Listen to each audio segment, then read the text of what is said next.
Welcome to my cooking show, The Natural Cook with Anna Gershenson.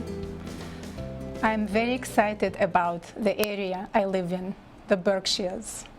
They are magnificent, spiritual, full of culture and wonderful food and farms surrounding us.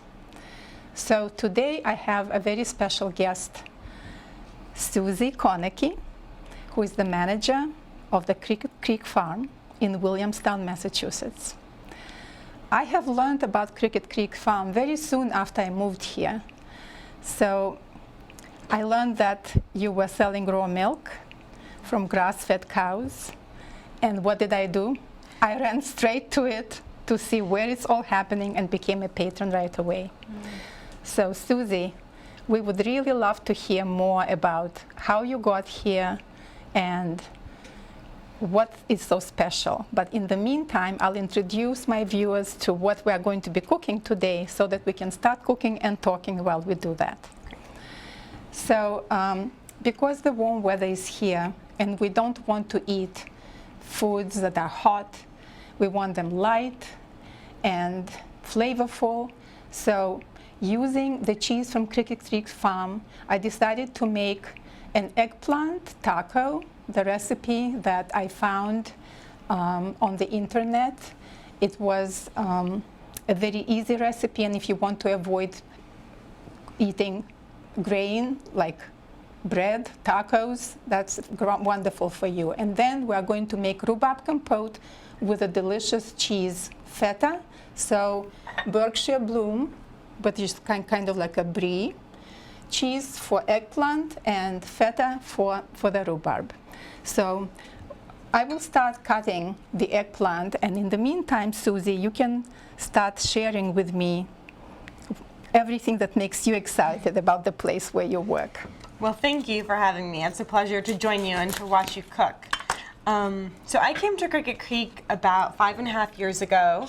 Not having grown up on a farm, I actually grew up in Brooklyn, New York. I was a city kid, but immediately upon leaving Brooklyn was very drawn to food and to farm life. I've always been interested in nutrition and always been interested in really high quality food and how that food is produced. So I had worked on some vegetable farms and some mixed livestock farms, but was very drawn to dairy. And so I knew that my next venture was going to be working on a dairy farm. And I found Cricket Creek in 2010. And while we're primarily a grass-based dairy farm, we also have a small bakery on the farm, and we raise grass-fed beef and whey-fed pork. But our primary focus is grazing cows, milking cows, taking care of the animals, and then making their milk into very high-quality cheese. Well, and you can definitely taste, if you ever taste this cheese, it already garnered awards at different cheese festivals, and it is truly delicious. The quality of milk really makes the difference. So I wanted to first let you know what I did with my eggplant. So the eggplant, together with the skin, was sliced a little bit under 1/2 inch thick. And then we are going to be putting it on the baking sheet that is lined with parchment. It makes it very easy then to remove everything.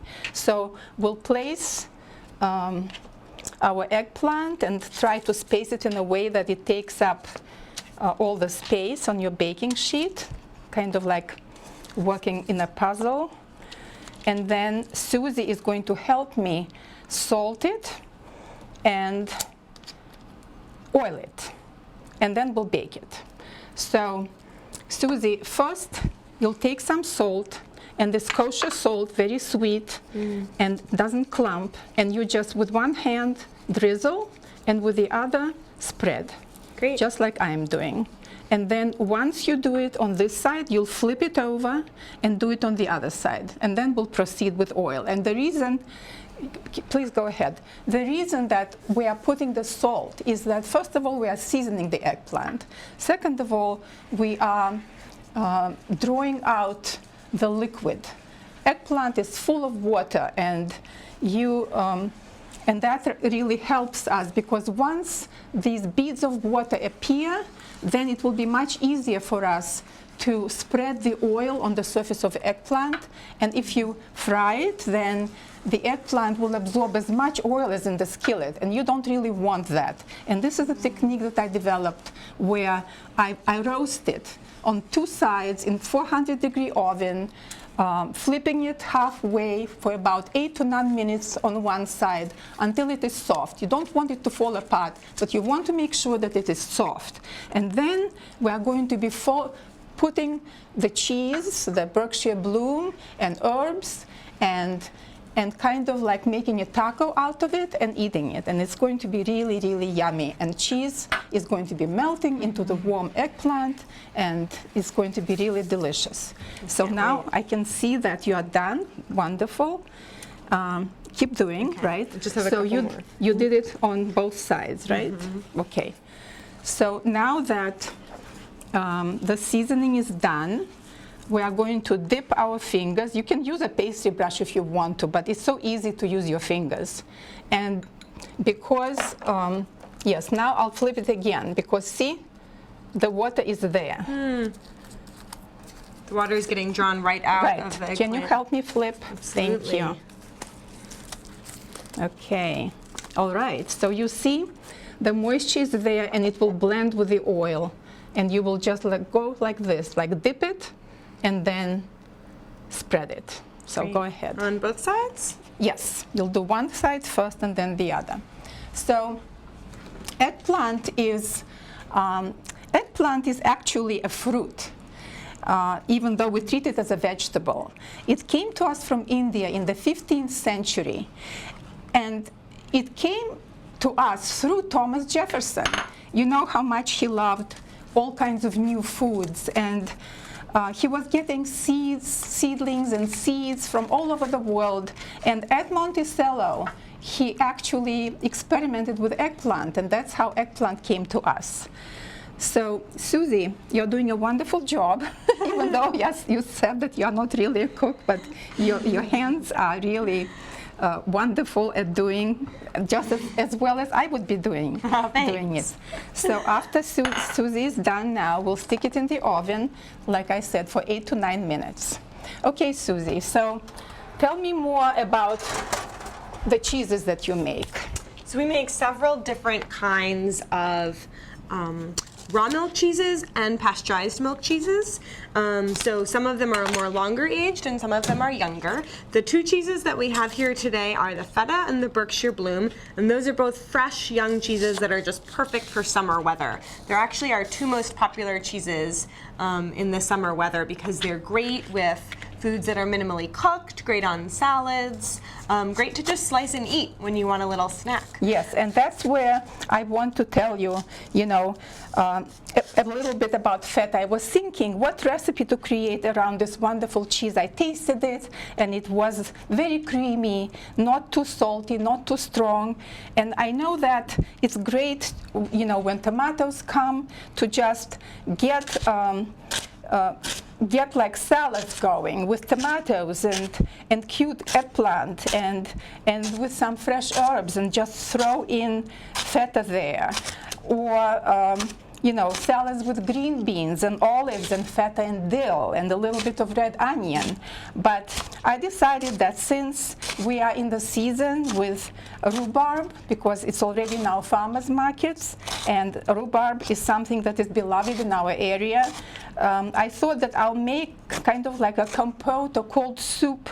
You can call it whatever you want, where we are going to make it, and then once it's chilled, we are going to crumble some cheese over it, and then some flavorings, pistachios for texture, and we'll see how you like it. Excellent. So you'll help me now with grating some orange zest.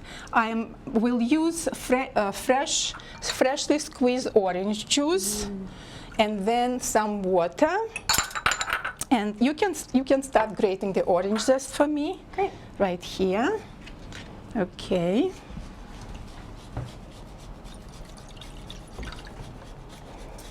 All right. Get it going. So we will cook the rhubarb, and you will see that First, we'll make this flavorful syrup that I make with just water, freshly squeezed. That's great. That's wonderful, yes. So you see that Susie actually did an expert job, even without my tutelage. And I'm putting the zest into the pot, and I set it up, and I started heating it to bring it to boil. And we are going to also flavor it with ginger. Ginger is very good for you, as you know, and it's also very flavorful, and it will add very nice touch to our compote. So I'm peeling the skin here with spoon. My favorite method, makes it so easy, and you can do the same thing. And then we'll add ginger there, and we'll add some sugar. And you know, I'm always saying, you know, half teaspoon of this, a tablespoon of that. You know, it's important to know really exact quantities when you are baking, but when you are cooking, you should always be tasting. You know, the recipes that I post and the quantities that I mention, they are kind of like to guide you, but you should always taste. Something might be good for me, but not salty enough for you, or vice versa. And so here we're adding. I'll decrease the heat. We're adding some sugar because rhubarb is very tart, but I don't like adding too much sugar, so it will be kind of like sweet and sour. And now that's good. Now you can just dump it there. Wonderful. Okay, so now that we have our syrup, and you can tell us some more about your favorite farm. Yeah. So one of the things that's most exciting about Cricket Creek is that we're open to the public. And that people can come visit, and it's a great way for people to get connected to agriculture and see how food is produced. And it's great to visit any farm if they are open to visitors, but it's a great way to really connect with little animals, see the cows, watch people make cheese, and similar to a cooking show, they can see kind of the behind the scenes. Exactly. My favorite time is when I read in your newsletter that a calf was born, or piglets were born, and then we just go there to enjoy them and to pet them. So now the syrup is hot, and we're adding rhubarb. The rhubarb was sliced about 1/2 inch thick, and I sliced. You want to make sure if you have stalks that are kind of thicker, you want to make sure that they are all about the same size. So you can slice them in half. If one is thinner, you can keep it whole. The other one slice in half and then cut it. So now we are going to put it and start cooking it. So as you can see, come here, Susie. As you can see, this rhubarb is bright green. And by the way, I kept the peel because underneath it's all green. So if you want some color, then you want to make sure that you keep this, not the rind, but the peel, and it will cook through, and it will also make your compote pinkish. Okay, now let's check. So you watch this, and you can keep telling me again more about your farm. In the meantime, we will check the eggplant. Great. Okay, it's still cooking.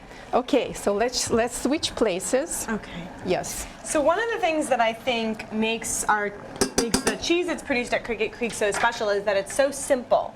You know, we don't try to add too many fancy things to the cheese. There are no preservatives. Yes. There's, you know, very similar to your cooking, I think. Yes, it's just right. simple ingredients, straightforward ingredients. Yes. And the same way that you want your fruits and herbs to really shine through, we want the milk to shine through. Yes. Yes. And I think that that's one of the things that makes the cheese so special. Just how simple it is. How simple it is, yes.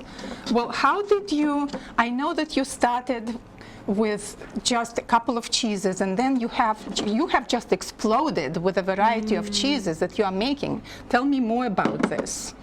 Well, we've wanted to, there aren't many people making cheese in the Berkshires, so we've really wanted to kind of fill the gaps and make a whole variety of hard cheeses, soft cheeses, so that we can offer ample choices to our customers who include, you know, people who are cooks like yourself, people who are maybe intimidated to cook, but they just want a nice cheese, as well as chefs in restaurants. We wanted to kind of offer a nice variety. Yes. So different cheeses have grown out of that. Yes. And you even ship your cheeses. We do. Actually, most of our cheese we ship, and they go as far as New York City and Boston and kind of around the Northeast, and sometimes they end up in other parts of the country as well. Well, this is great that you found such a niche. I would like, well, first of all, let me focus on this, because as you saw before, the rhubarb was green, and now it's really, the color is becoming more subtle. It's kind of becoming more translucent, and that is a sign that it is actually getting ready. So you don't want it to fall apart. It falls apart very easily. So I made a little slurry to thicken this syrup. You don't want to put cornstarch directly into it, because it will form lumps into the hot liquid. So you add like maybe 2 teaspoons of cornstarch and a tablespoon of water and make a slurry, and then you add it to your compote. And then you just stir it, bring it back to boil, and then you can taste, and if you see that rhubarb is still kind of has a little bite, then you can continue cooking it together with it. You can at this point throw in maybe some raspberries, or you can throw in some strawberries, or just keep it simple like that. As you see, it's thickening nicely, and I'm going to turn it off because I don't want to continue boiling.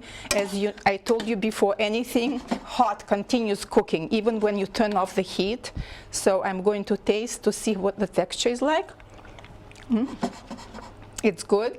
I also feel like a little more sugar wouldn't hurt. So I'll add a little more sugar. But I don't want to overdo, because sugar is not good for anybody. But when you make dessert, you cannot do without. All right, so now I'm going to show Susie, and she'll help me, one of the parts of this. But first, let's check the eggplant, not to forget. Okay. All right. Okay, now the eggplant has cooked halfway. As you see, that I can make an indentation there a little bit, so I'm going to flip it to the other side and then put it back. And then you have to really watch, because you don't want the eggplant to fall apart. You want to make a taco out of it, so you want it to keep the shape. So I think that it won't have to sit that much longer, and then once we take it out, we'll be able to assemble our tacos. Maybe let it cool just a little bit while we are working with our compote. Okay. All right. Okay. So now let's make the sugar. I call it orange sugar, that will go into our compote. So I want to show you. Okay. Let me put this. I prepared. I have to get the ice water, so I'm going to walk off the set for a second.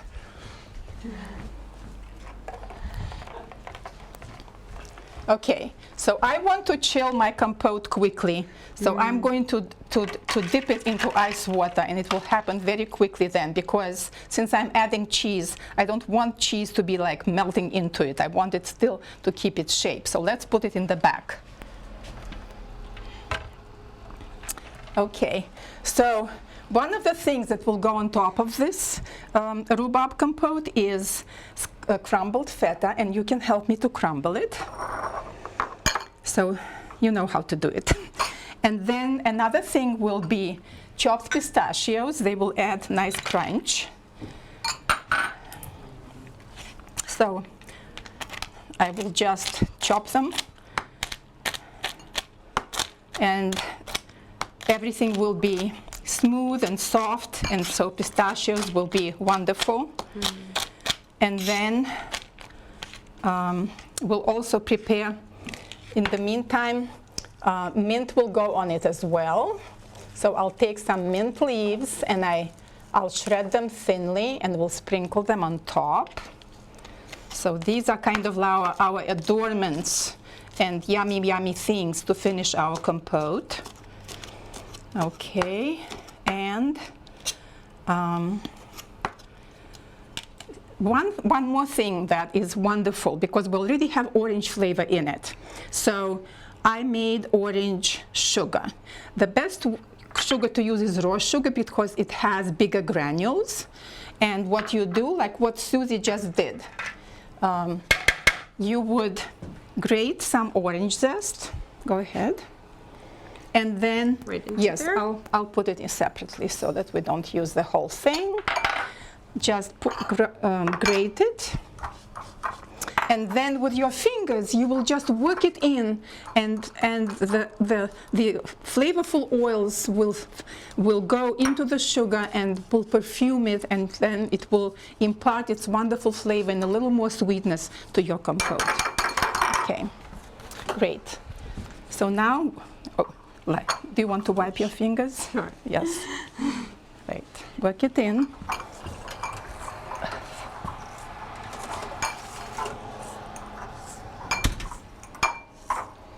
I think that it's so wonderful to show people what interesting different things you can use the cheese for. Right. Most people just think cheese and crackers, cheese sandwich, but it's really so versatile. Yes, You exactly. can use it for so much. Yes. This is why I was so excited to have you on my show, first of all, to share about this wonderful business that we have right here in our area. And also, I don't remember if we talked about what is special about your milk, besides like how you get this wonderful flavor and what is called sustainable farming. Can you talk more about it? Sure. Well, the cows live outside and they're fed grass, and they move to a new spot every 12 hours. So they always get the most fresh grass possible because they're never on one spot for more than 12 hours. And I think that that adds so much to the flavor of the milk, but not just the flavor, also the quality of the milk. Yes. It's very rich in protein and fat and minerals. It's a great milk for making cheese. It's just full of flavor. And so really what the cows are eating ultimately contributes Exactly.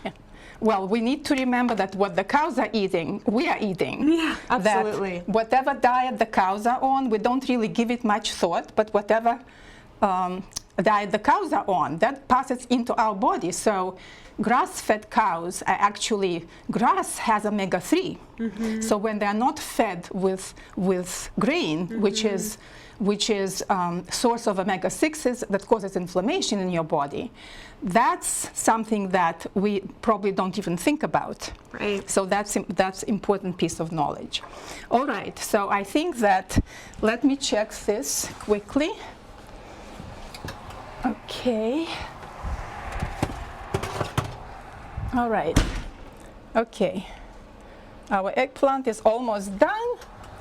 So what we'll do now, we will finish our compote.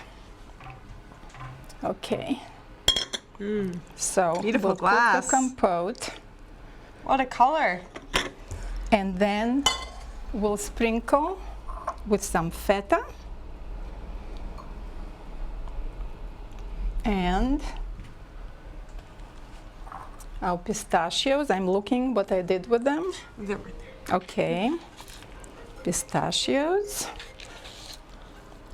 and orange sugar and mint.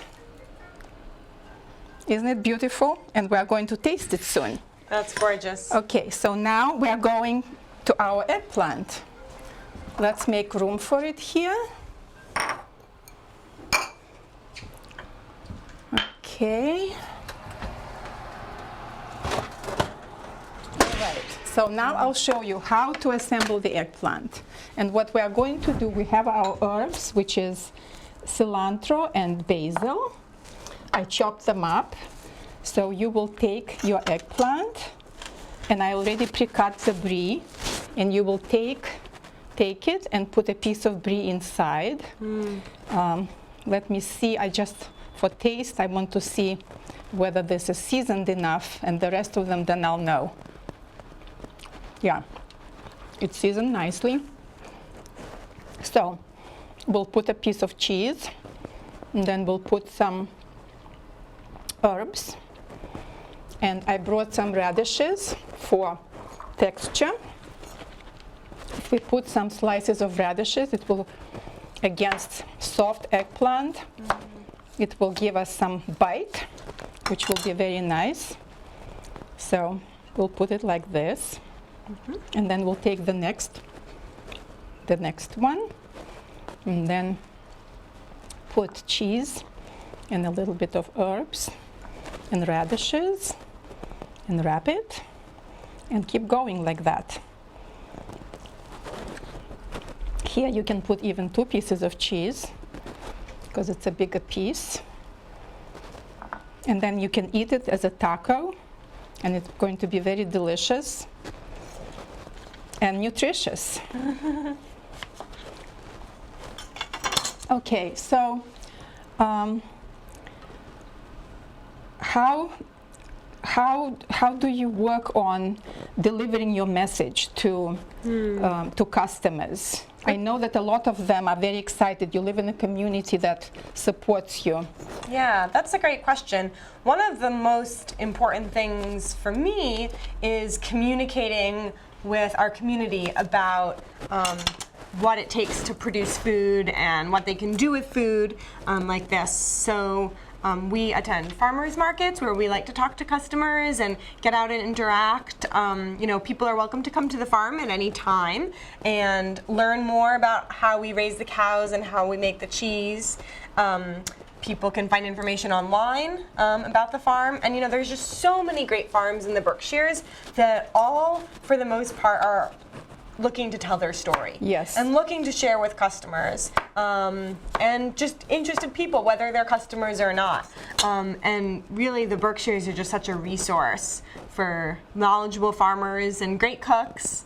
Thank you. And people who love food and want to talk about food. Yes, this is why I feel so fortunate that we chose to live here, and we never looked back. We just love being here and supporting our farmers markets. I always look forward to going to the farmers market and talking to farmers, finding out what's new, and of course visiting. Sorry, It's okay. visiting. Be careful. Okay, so now that our tacos are ready, what we want to do is just sprinkle some pepper Beautiful. and maybe drizzle a little bit of olive oil.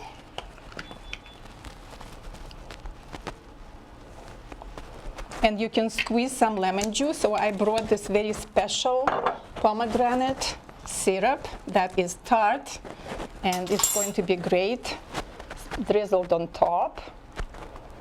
But lemon juice is great too if you cannot get this. And so you have this one more beautiful dish. Okay, so Lovely. I hope you enjoyed our show. We had a wonderful guest here today with us, Susie Konecki, who shared a lot of interesting things, why we're also excited about the farm. So please watch my show and go ahead and make this at home. I know that you will enjoy it. And all the recipes are posted on my Facebook page, The Natural Cook with Anna Gershenson.